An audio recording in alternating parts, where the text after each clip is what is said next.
Tafadhal Ustaz. Bismillah, alhamdulillah, wassalatu wassalamu ala rasulillah wa ala alihi wa ashabihi wa man walahu ba'du. Qala Imamul Bukhari rahimahullah rahmatan wasi'ah fi kitabil fitan babun qaulin nabi sallallahu alaihi wasallam man hamal alaina silah falaysa minna. An Abi Musa anin nabi sallallahu alaihi wasallam qala man hamal alaina silaha falaysa minna.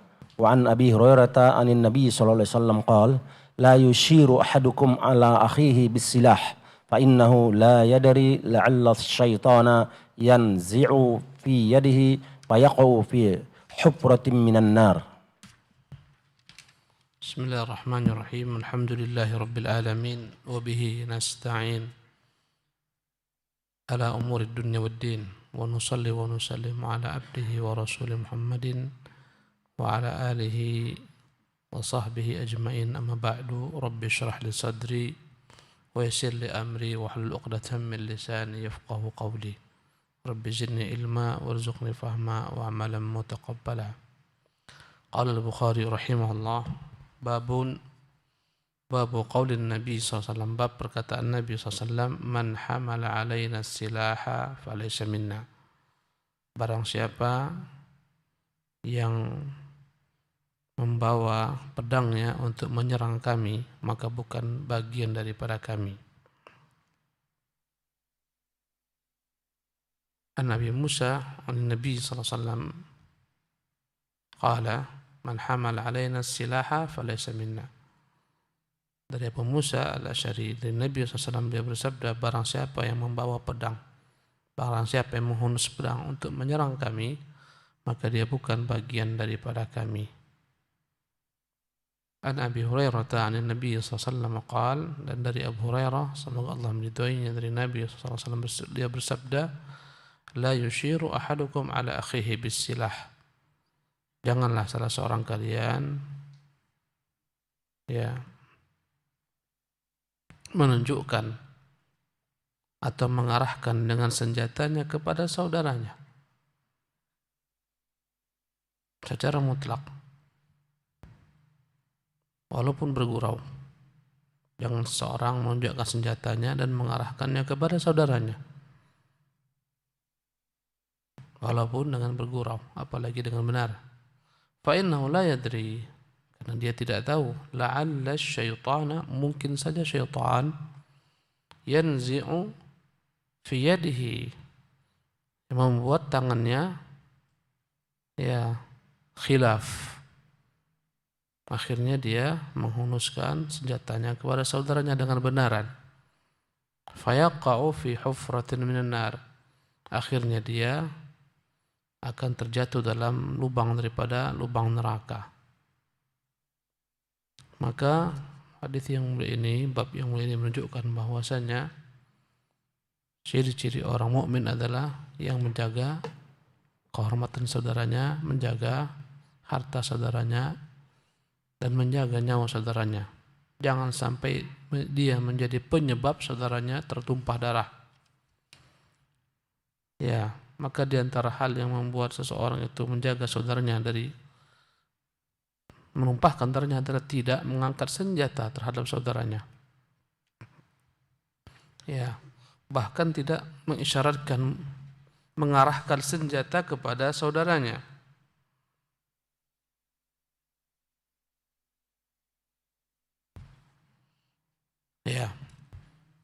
Maksudnya adalah untuk memerangi saudaranya dengan tidak hak, mengangkat senjata, menghunusnya, kemudian diarahkan kepada saudaranya dengan tidak hak,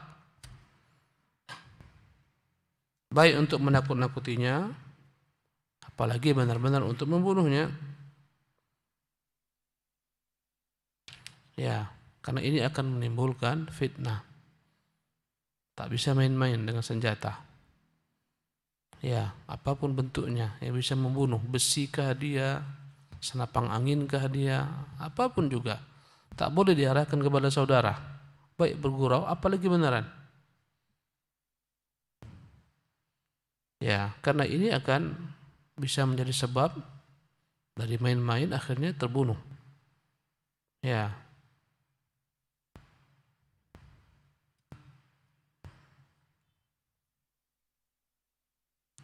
Maka kata Nabi SAW, yang membawa kepada kami senjata, yang mengarahkan kepada semat kami senjata, bukan bagian dari kami. Maksudnya bukan dari jalan yang kami ajarkan, bukan mengikuti jalan kami. Ya, bukan mengikuti jalan kami. Karena hak seorang muslim adalah untuk ditolong, dibantu, bukan dibunuh, bukan ditumpahkan darahnya, bukan ditakut-takuti. Ya. Maka hadis-hadis yang semacam ini, falaysa minna, bukan bagian dari kami. Ya, bukanlah maknanya dia keluar daripada Islam, tapi dia tidak mengikuti jalan kami.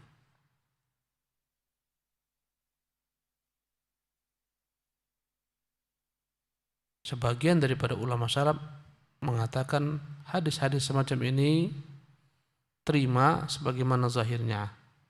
Ya, tak perlu ditafsirkan, tak perlu ditakwilkan agar orang lebih takut untuk melakukan perbuatan tersebut. Ya. Karena itulah sebagian ulama mengingkari sebagian ulama lain yang berpendapat bahwa makna laisa minna, bukan itu jalan kami, maknanya laisa minna, bukan dari kami, maknanya bukan itu jalan kami. Sebagian ulama sebagaimana Sufyan bin Uyainah mengingkari perkataan itu. Berkata Sufyan bin Uyainah, ya, ma'nahu laisa ala tariqatina. Tak layak menafsirkan hadis tersebut dengan makna laisa ala tariqatina, bukan di atas jalan kami. Ya.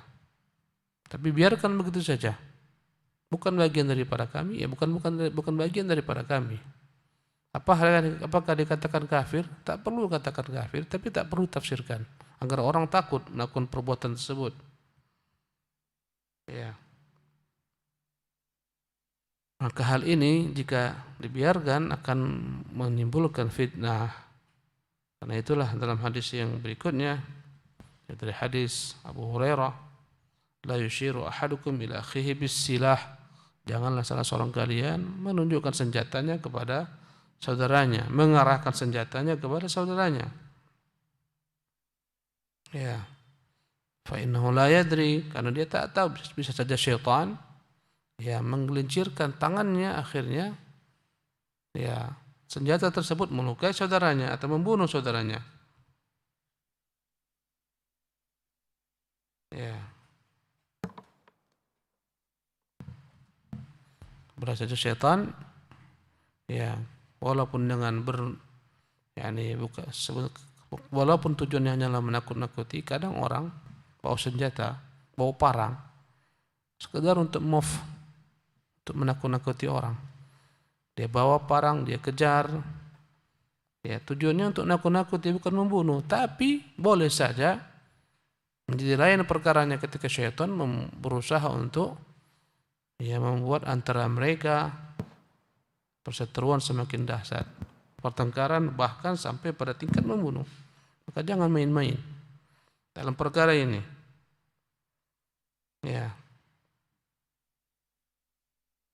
Dan syaitan itu punya pengaruh. Jangankan senjata. Ya.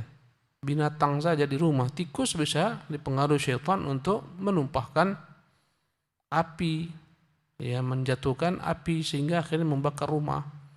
Karena itulah Nabi perintahkan rumah-rumah yang pakai api pada malam hari sebagai penerangnya untuk dimatikan.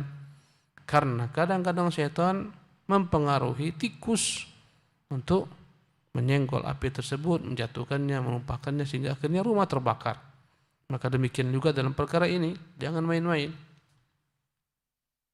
Ya, akhirnya setan berhasil membuat antara mereka berdua perkelahian. Akhirnya setan menggelincirkan tangannya sehingga akhirnya membunuh saudaranya. Fayaqa'u fi hufratin minan nar.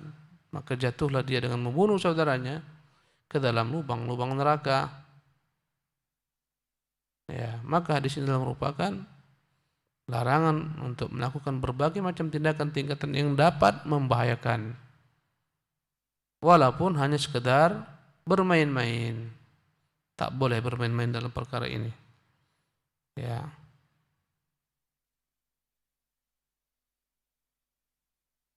Dan dalam hadis Abu Salamah, Nabi mengatakan al-malaikatu tal'anu ahadakum. Malaikat itu akan mengutuk salah seorang kalian. Idza asyara ila al-akhara bihadidatin. Jika dia menghunuskan ya besi, mengangkat besi ya, kemudian diarahkan kepada saudaranya. Wa in kana akhahu li abihi wa ummihi. Walaupun saudara seayah seibunya, tak boleh main-main. Ya, maka hati-hati dengan senjata-senjata tajam. Ya. Sebagian orang pergi kemana-mana membawa senjata tajam. Akhirnya ya, dia mudah marah, dia mudah emosi, akhirnya dia mudah menumpahkan darah orang. Bahkan sebagian orang-orang ya, tak semuanya sanggup untuk membawa senjata. Ya, kita lihat kasus-kasus kadang-kadang khilaf. Ya, ada alat negara yang bawa senjata, kadang-kadang khilaf. Ya, kita dengar berita gara-gara mabuk, ya akhirnya dia tembak orang-orang sekitarnya. Bahaya.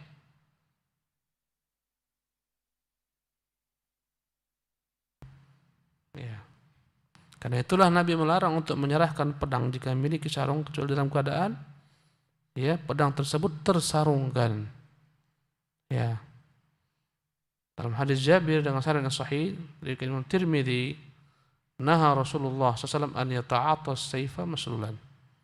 Rasulullah melarang untuk memberikan pedang dalam keadaan terhunus. Kalau kau ingin berikan pedang, berikanlah kepadanya bagian pegangannya. Ya, jangan ujungnya diberikan. Berikan bagian ya yang menjadi pegangan pedang, gagang pedang berikan kepadanya. Jangan memberi pedang seolah-olah ingin membunuhnya.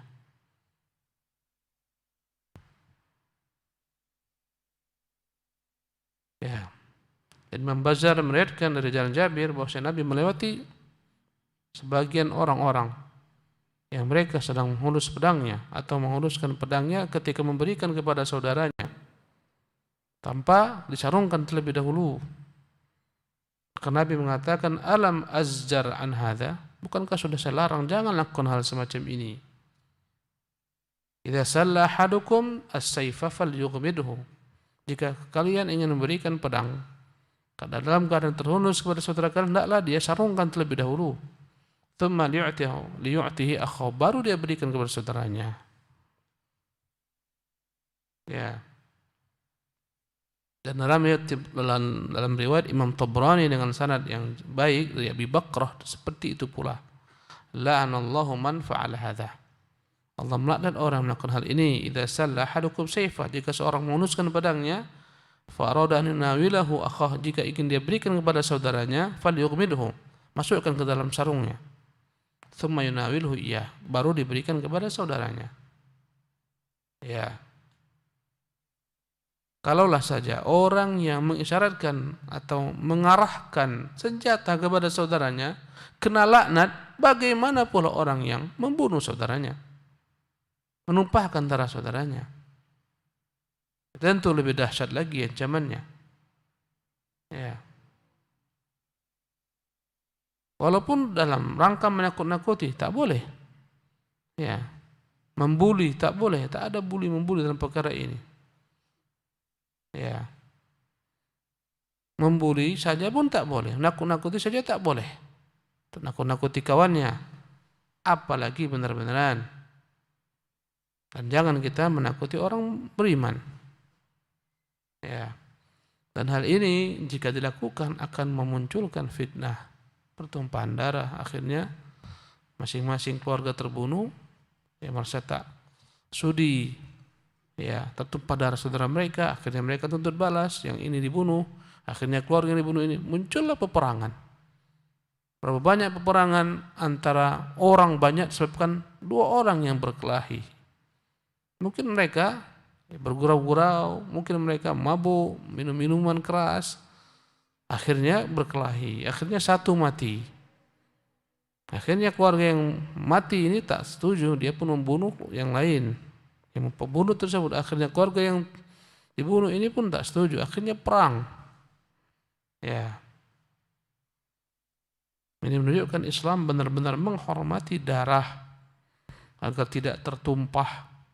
Karena itulah ditutup semua pintu ke sana. Karena perkara yang paling besar nanti di hari kiamat dalam persidangan adalah perkara darah. Ya, seorang itu masih dalam keluasan rahmat Allah Jalla wa'ala selama tidak menumpahkan darah. Kalau dia pernah menumpahkan darah dengan tidak hak, melukai, membunuh, maka dia telah sempit untuk mendapatkan rahmat Allah yang luas. Ya dan billah. Bahkan Nabi mengatakan dunia ini hancur lebur masih lebih mudah bagi Allah daripada menumpahkan darah seorang mukmin. Bahkan dalam riwayat lain, hancur Ka'bah sehancur-hancurnya masih lebih ringan daripada menumpahkan darah seorang mukmin. Jadi lebih mahal darah seorang mukmin daripada Ka'bah di mata Allah Subhanahu wa taala. Maka jangan sampai ada hal-hal yang membuat darah mereka tertumpah dengan tidak hak. Ya. Sementara banyak kita lihat darah kaum mukmin tertumpah dengan tidak hak. Gara-gara ikut demo. Ya. Gara-gara ikut demo akhirnya terluka, akhirnya terbunuh. Banyak kasusnya. Maka yang provokator ini yang paling besar menanggung dosa. Dia membuat orang turun ke jalan, demonstrasi besar-besaran. Ya. Gejolaknya Libya, gejolaknya Suriah, gejolaknya Irak, gejolaknya sebagai negara Lebanon, Jazair, itu hanya segelintir orang yang menggerakkan. Mereka lah yang paling bertanggung jawab dengan darah-darah yang tertumpah di sana, yang jumlahnya ratusan ribu. Ya, karena mereka memprovokasi masyarakat untuk memberontak kepada penguasa. Ya. Dengan itu muncullah fitnah yang lebih besar. Bayangkan, sebab satu darah tertumpah Utsman, gara-gara Utsman darahnya tertumpah, setelah itu muncullah fitnah besar. Bahkan memunculkan perselisihan antara sahabat, pecah perang Siffin, pecah perang Jamal. Muncul setelah itu kelompok Khawarij, muncul setelah itu kelompok Syiah. Jadi tak main-main. Maka harus benar-benar dihormati darah. Jangan sampai tertumpah. Dialah sebab fitnah yang paling besar.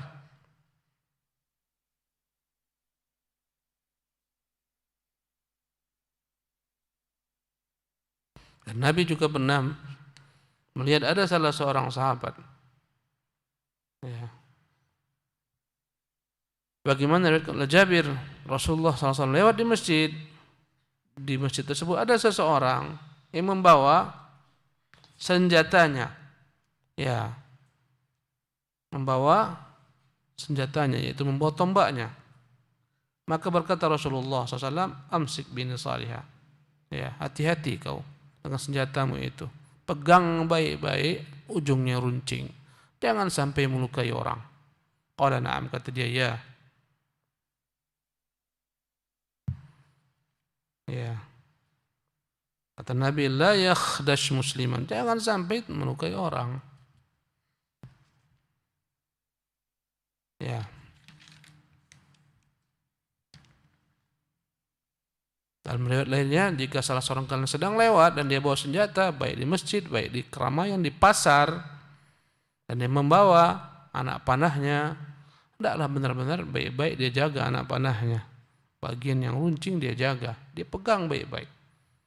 Ya, jangan sampai mengenai salah seorang dari kaum muslimin, bahaya. Tak boleh main-main dengan senjata tajam. Ya. Naam, tafadhal Syekh.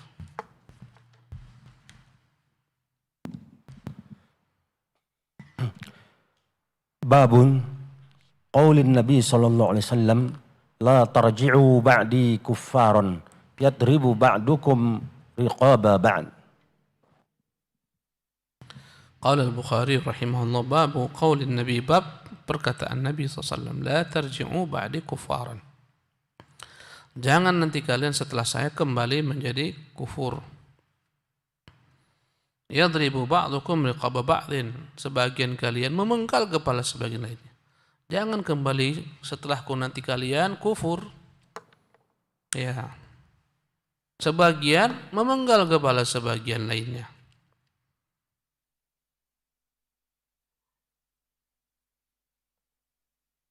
Ya. Dari Ibnu Umar radhiyallahu anhuma bahwasanya dia mendengar Nabi bersabda, "La tarji'u ba'di kuffaran." Jangan kalian kembali setelahku itu kufur. Yadribu ba'dukum riqaba ba'd. Sebagian kalian memenggal kepala sebagian lainnya. Dan para ulama berselisih dalam menafsirkan hadis ini, apa makna kufaran. Sebagian mengatakan tak usah ditakwilkan, tak usah ditafsirkan. Terima seperti adanya. Jangan kalian menjadi kafir. Ya. Sebagian memenggal kepala sebagian. Apakah makna kafir keluar daripada Islam? Tak perlu ditafsirkan. Tak perlu lagi ditafsirkan, tapi terima sebagai bentuk ancaman yang dahsyat untuk tidak menumpahkan darah. Sebagian mengatakan makna kufaran, jangan sampai kalian menjadi kafir. Maksudnya adalah jika terbiasa membuat dosa besar dengan membunuh, lambat laun, ya dari dosa besar ini dia akan lakukan kekufuran. Karena sarana kepada kekufuran adalah dosa besar. Membunuh dosa besar, lambat laun dia merasa mudah membunuh, menjadi kafir. Ya'dzan billah. Nah, sebagian tafsir. Ya, sebagian menafsirkan makna kufaran, kata-kata kufrun dalam bahasa Arab sitrun, menutup. Ya. Janganlah kalian menjadi orang-orang yang menutup hak-hak saudaranya. Hak saudara orang mukmin adalah untuk tidak dizalimi, untuk tidak dibunuh, dihormati, dimuliakan. Karena dia saudara. Hak ini diabaikannya. Ya. Maka makna la tarji'u ba'di, kata sebagian mereka, jangan kalian nanti setelahku itu mengabaikan hak-hak saudara kalian dengan memenggal kepala sebagian kalian, kepala sebagian lainnya. Ya.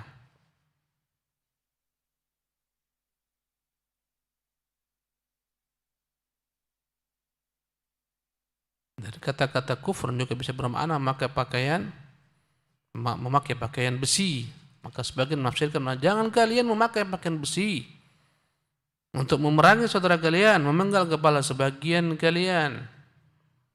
Ya, sebagian menafsirkan, jangan kalian meniru perbuatan orang-orang kafir. Ya, yang berperang satu sama lain, memenggal kepala lainnya. Di antara tafsiran, jangan kalian melakukan ya tindakan yang tak layak kalian lakukan kepada sesama mukmin, itu memerangi mereka. Yang selayaknya itu hanya boleh dilakukan kepada orang-orang kafir. Ya, jangan lakukan hal tersebut. Inilah di antara makna tafsir la tarji'u ba'di kufaran. Jangan kembali setelah saya kafir.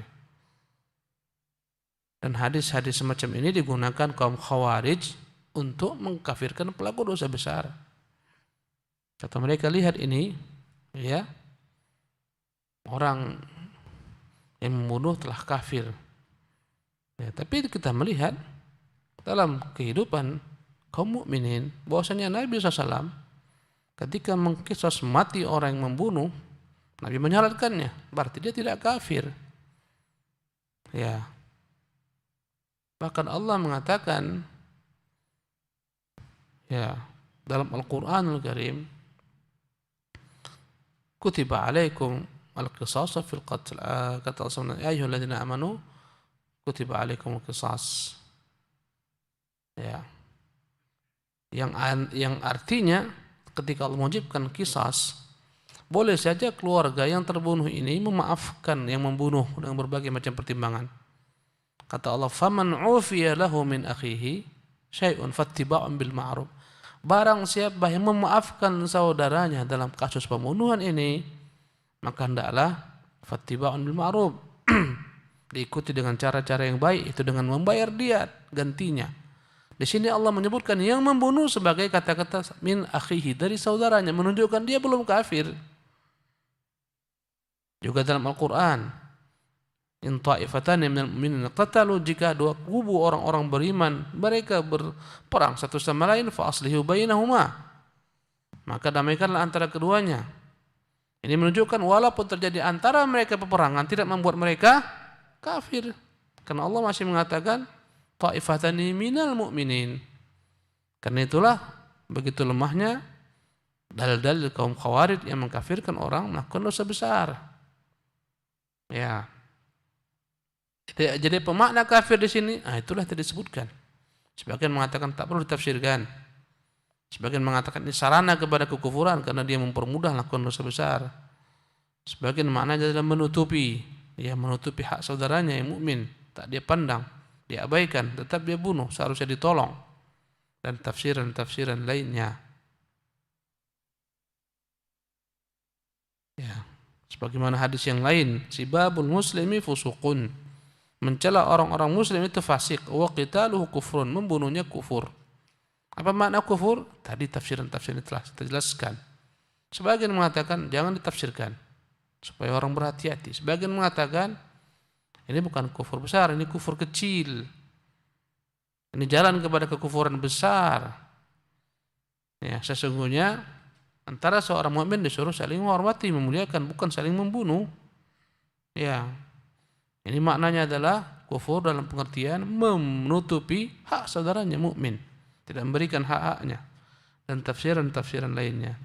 Adapun kaitan dengan Kitabul Fitan, bahwasanya perkara-perkara pembunuhan ini akan memunculkan fitnah, ya, yang lebih besar, yang harus dihindari. Dan pesan Nabi SAW pada haji wada, inna dima'akum wa amwalakum, sesungguhnya harta-harta kalian, sesungguhnya darah-darah kalian, sesungguhnya kehormatan kalian haram atas kalian. Itu pesan Nabi SAW.